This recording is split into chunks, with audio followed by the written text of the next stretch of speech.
엉준의 믿고 보면 살이 되는 영화 이야기.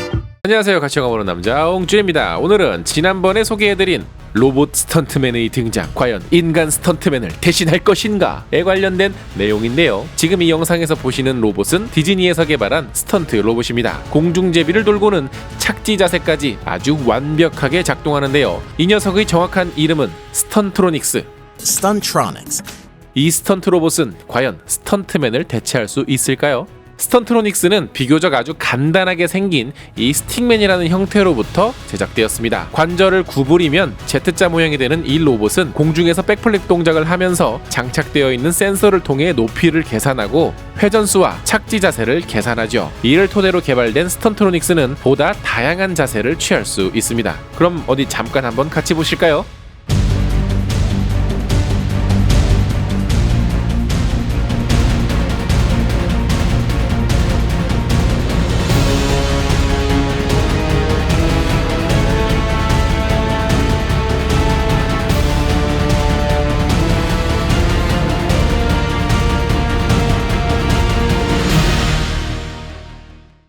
스턴트로닉스는 디즈니의 놀이공원에서 공연용으로 사용될 예정인데요. 근데 그렇다고 해서 영화에서 쓰이지 말란 법은 없잖아요. 특히나 슈퍼히어로 무비처럼 고난이도의 액션에서는 어쩐지 활용 가능성이 좀 높아 보이는데요.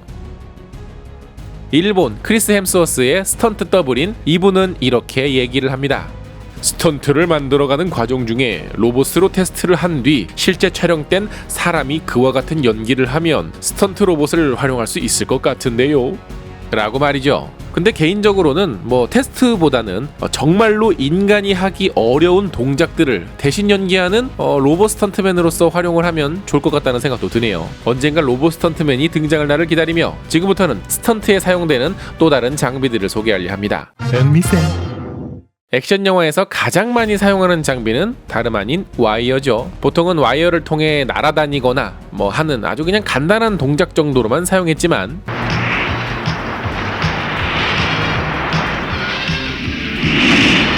지금은 와이어를 옆으로 다는지 뒤로 다는지 몇 개를 다는지 혹은 어떻게 활용하느냐에 따라서 다양한 동작들을 선보일 수 있죠. 그 중에는 주인공에게 한 대 맞고 날아가는 동작들도 많이 쓰고 있는데요. 와이어를 한쪽 방향으로 갑자기 당김으로써 마치 엄청난 펀치에 맞은 듯한 액션 장면을 만들 수 있기 때문입니다. 이러한 와이어 액션도 슈퍼히어로 장르가 유행하면서 좀 더 다양하게 만들어졌는데요. 과한 동작을 통해 힘의 크기를 훨씬 더 크게 보여줄 수 있는 동작들을 연구했기 때문입니다. 와이어 액션은 보통 이 와이어를 여러 사람들이 당기면서 구현하는데요. 때문에 여러 번 반복해서 안전하게 훈련하는 것이 꽤 중요하다고 합니다. 이 와이어는 사람뿐만 아니라 공중에 매달려 있는 오토바이와 자동차에도 매달아 어려운 동작을 표현할 때 균형을 잡거나 방향을 바꾸는 역할로도 다양하게 쓰이고 있죠.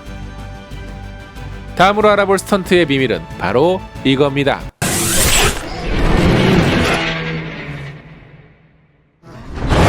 트럭이 뒤집어질 때 차량 밑바닥에서 나오는 이 연기의 정체는 과연 무엇일까요? 현실에서 차량이 뒤집어지는 사고는 그렇게 흔하게 일어나진 않습니다. 영화라면 이야기가 달라집니다. 아주 사소한 충돌에도 멋있게 차가 뒤집혀야 되는데요.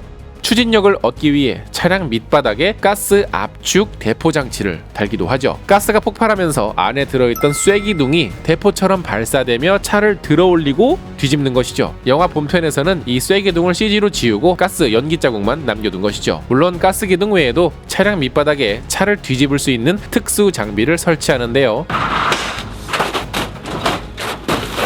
특히 뒤집히는 자동차 같은 경우엔 차 천장이 찌그러져 스턴트맨이 부상을 입을 수 있으므로 차량 전체의 골격을 안전하게 튜닝하는 작업까지 한답니다. 자동차 스턴트가 나왔으니 그럼 자동차 액션씬을 어떻게 찍는지도 한번 간단하게 알아볼까요? 자동차 액션씬을 찍기 위해선 일단 똑같은 차량이 여러 대가 필요합니다. 배우가 안에서 연기를 하는 차량도 한 대 필요하고 실제 도로에서 달리는 차량도 한 대 필요하고 스턴트맨과 배우가 함께 운전하는 차량도 필요하고 그 외에 뒤집히거나 날아가거나 대포처럼 쏘아질 차량도 있다면 사고 나기 위한 전용 차량도 필요하죠.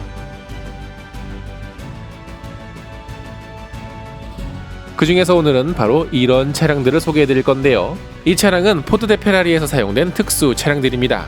영화 촬영에 사용되는 카메라는 결코 단순하게 생기지 않았어요. 온갖 복잡한 촬영 장비가 함께 필요하기 때문에 단순히 액션캠을 이렇게 유리나 이런데 단순하게 부착하는 수준 정도가 아니라 자동차 전체를 개조하거나 특수 촬영용 차량을 아예 만들기도 하는데요. 지금 이 스턴트카는 배우가 실제로 운전하는 것이 아닙니다. 이 차를 운전하는 사람은 바로 여기 있어요. 난이도가 높은 운전을 배우가 직접 할 수 없기 때문에 전문 드라이버가 다른 좌석에서 운전을 하고 배우는 연기만 하는 것이죠. 그리고 카메라의 위치에 따라서 실제 드라이버는 위에서, 뒤에서, 앞에서 또는 옆에서 다양한 위치에서 운전을 하기도 합니다. 당연히 이 차량들은 촬영 위치에 따라서 똑같은 차 여러 대를 특수 제작하기도 합니다. 때로는 드라이버와 배우가 같이 앞자리에 탈 때도 있는데요. 이럴 때는 왼쪽 또는 오른쪽에 실제 드라이버가 운전 중이고 배우는 가짜 핸들을 운전하며 연기만 한다고 보시면 되겠습니다. 나 못했다 이거.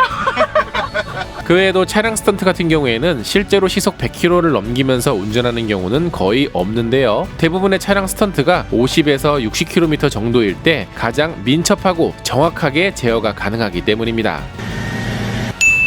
그 속도로 촬영을 한 뒤에 영화에서 편집할 때 프레임을 일부 자르거나 살짝 속도를 높이는 방식으로 실제보다 더 빠르게 달리는 것처럼 주작, 아니 연출을 하죠. 거기에 실제 엔진 소리보다 더 빠르게 달리는 엔진 소리까지 추가하면 50km로 달리는 액션 장면도 마치 100km 이상으로 달리는 것처럼 연출할 수가 있다는 사실. 자, 오늘은 스턴트 액션을 도와주는 여러가지 특수 장비들에 대해 알아보았습니다. 오늘은 자동차 액션 혹은 로봇 액션 영화를 보시는 건 어떨까요? 엉준의 믿고 보면 살이 되는 영화 뒷이야기 엉미살은 여기서 마무리합니다. 엉미살. 영화 촬영에 관련해서 궁금한 점이 있다면 댓글 많이 달아주세요. 참고해서 컨텐츠 만들도록 하겠습니다. 그럼 저는 다음번 영상에서 뵙겠습니다. 엉준 채널은 여러분의 구독, 좋아요, 댓글과 함께 멤버십 멤버들의 후원으로 제작되고 있습니다. 그리고 엉준의 금손 와이프 퀸비님의 귀여운 힐링 애니메이션도 꼭 보고 가세요.